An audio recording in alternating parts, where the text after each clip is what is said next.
Yo creo que la respuesta, si la hubiera, está en el individuo, está en el periodista singular.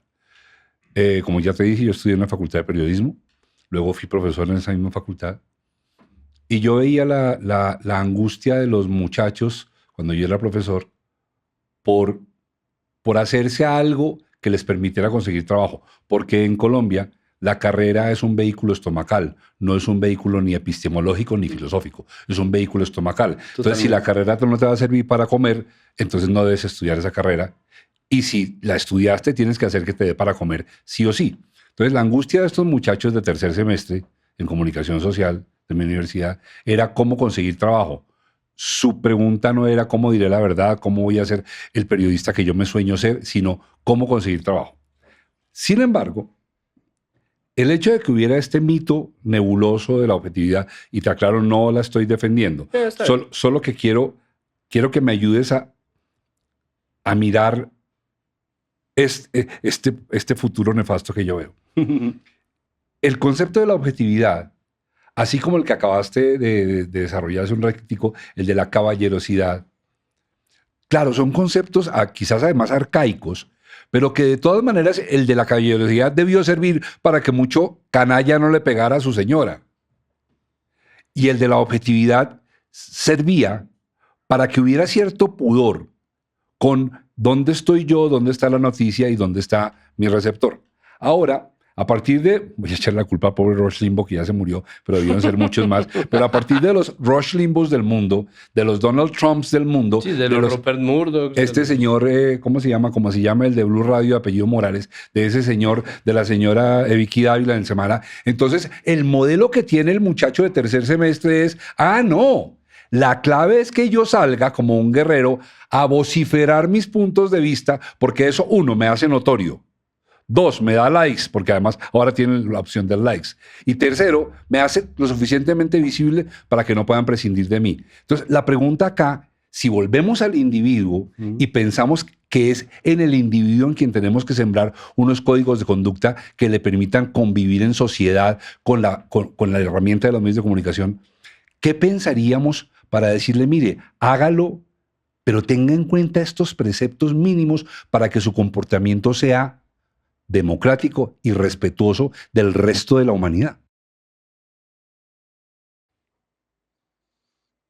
No lo sé. Es decir, yo creo que, es decir, es que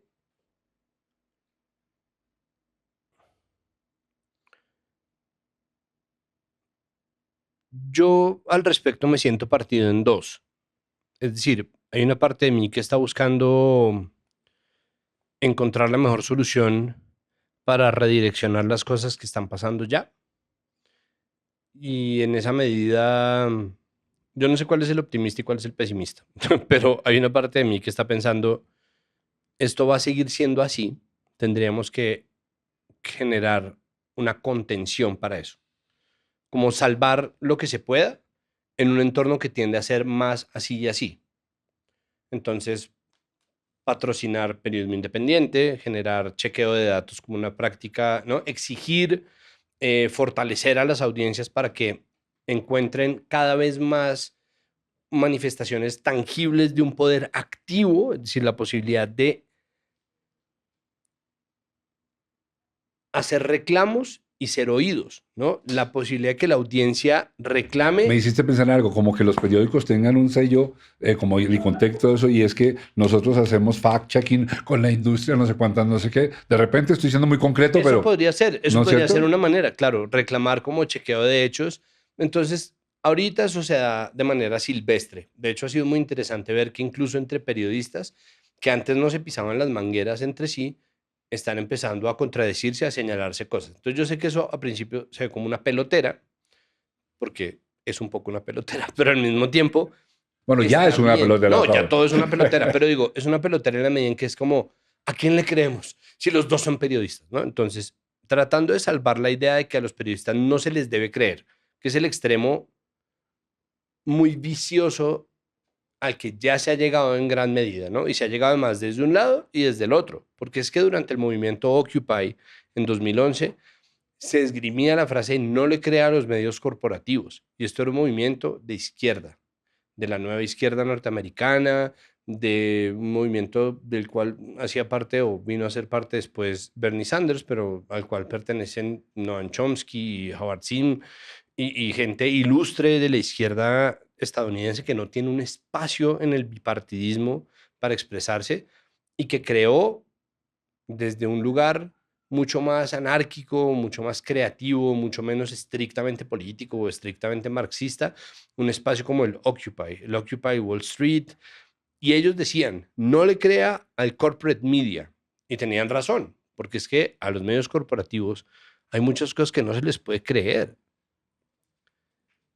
Pero entonces, 5 años después nomás, durante la campaña presidencial de 2015 a 2016, fue la ultraderecha, o lo que después se llamó la alt-right, la que empezó a esgrimir ese cuento de los medios corporativos.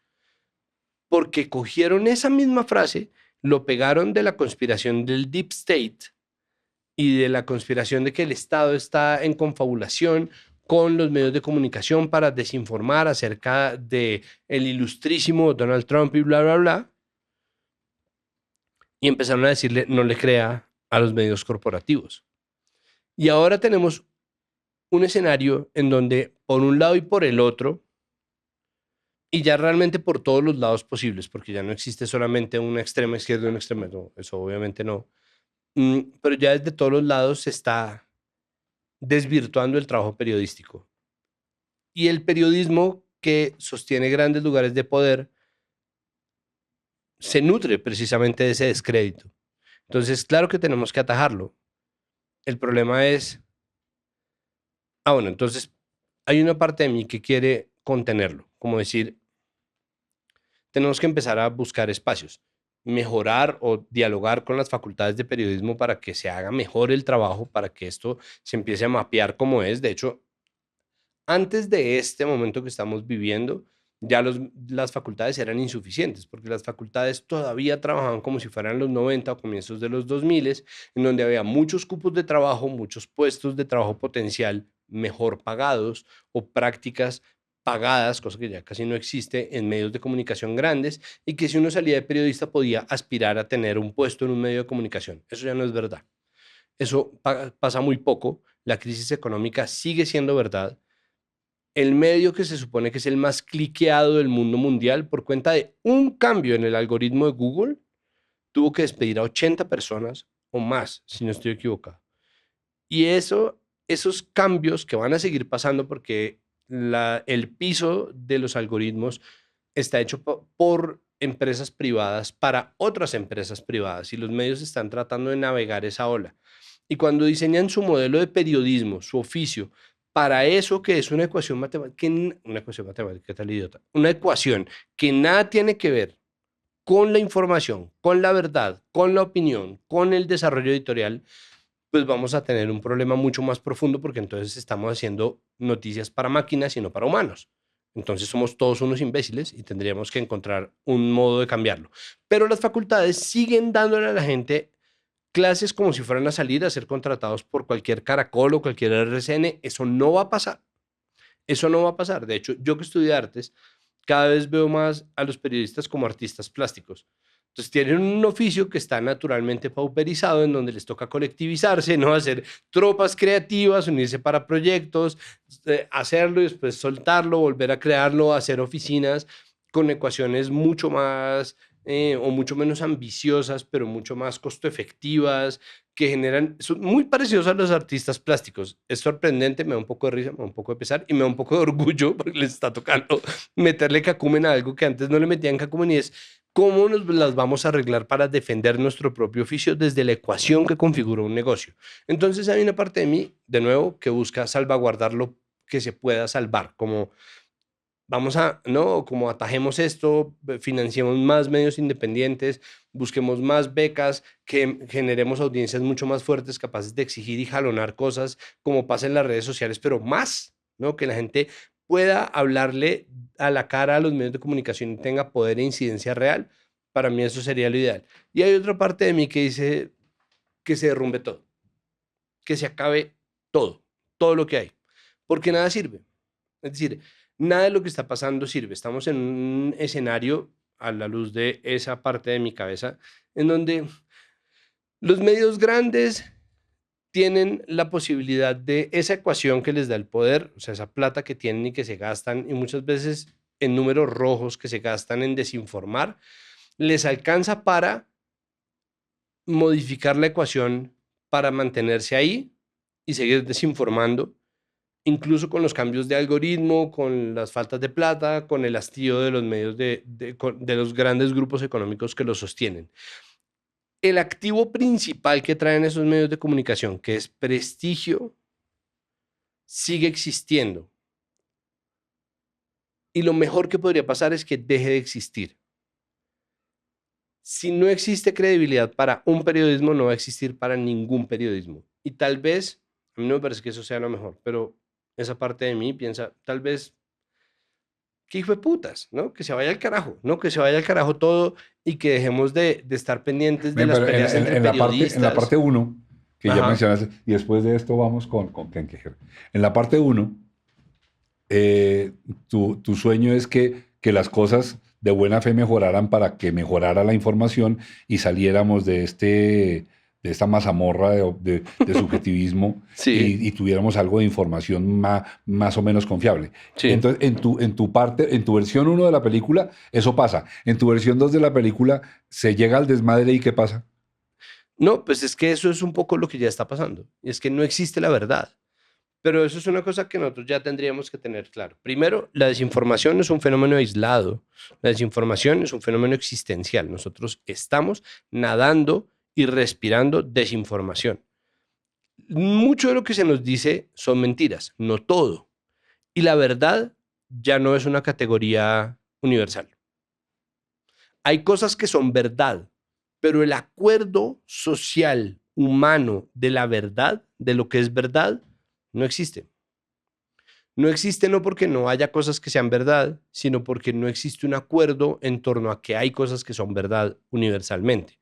Entonces, eso ya se desmontó y se desmontó en favor de poderes que se nutren de ese vacío de verdad. Hay un poder gigantesco. No es una conspiración. La gente que ya tiene plata y poder, que se nutre de esos vacíos de desinformación. Tú dirías que la verdad se ideologizó, o sea, es verdad aquello que se diga que coincida con lo que yo quiero. Voy a tener un ejemplo. Las blasfemias que dice María Fernanda Cabal cuando dice que lo de las bananeras fue mentira. Ajá. Eso es una verdad ideologizada, ¿no? Sí, absolutamente, claro. Pero a lo que me refiero es, ya no existe un consenso que permita rechazar unánimemente eso. Existe un grupo de gente que dice, Tienes razón. de forma deliberada o de forma inconsciente, no de forma deliberada, desinformante, autoritaria y violenta, y otra gente que lo dice porque lo dice María Fernanda Cabal, o sea, existen ambas cosas, como es verdad, no existió. ¿Y qué van a hacer? ¿No? ¿Qué van a hacer con eso? ¿Qué van a hacer? ¿Se van a poner furiosos? ¿Van a traer los papeles? ¿Qué van a hacer? ¿Qué van a hacer? Porque, claro, la verdad ideologizada, la negación del holocausto judío, ¿no? La negación del holocausto judío es una cosa que está hecha como una plataforma ideológica. El terraplanismo, el antivacunismo, está ahí, está probado, está documentado. Pero el problema es que las teorías de conspiración son su propio sistema. Son su propio sistema. Entonces, si yo traigo los documentos, los estudios, ¿no? Folio sobre folio, ¿no? Con los documentos que prueban la efectividad de las vacunas que se estudiaron, que se probaron, que se hicieron todos los grupos de soporte, del placebo, todo lo que se necesitaba hacer para que quedara la documentación del fenómeno, la conspiración siempre le puede volver a uno, es que tú haces parte. Para mí es muy fácil hacer esto, ¿no? Para mí es muy fácil. Yo me siento y en 3 días te tengo este documento de 1000 páginas diciendo lo mismo, pero en sentido contrario. Porque el punto no está en si eso es verdad o si existe un sistema completo que lo contiene o que lo soporta, que lo sustenta. sino es un documento y ya, y yo lo podría escribir. Pues sin que sea culpa de los portales de noticias parodia, cómo la gente caía en las noticias parodia, porque estaban escritos como noticias, ¿no? Y si ustedes ven un programa de noticias parodia, el periodista habla así, el presentador habla como un periodista, ¿no? Y utiliza todos los lugares comunes. El preciado líquido, la hermana república. Y la gente dice, ah, no, puta, tiene que ser una noticia, ¿no? Y la gente verá si cree o no cree según su sesgo de confirmación.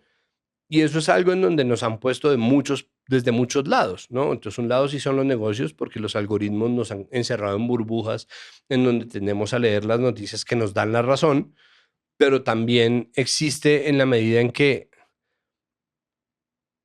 la gente ya no sabe en dónde encontrar información que sea verdad. Entonces, esa parte de mí que piensa que todo debería simplemente destruirse ya, por eso digo, yo no sé cuál es optimista y cuál es optimista.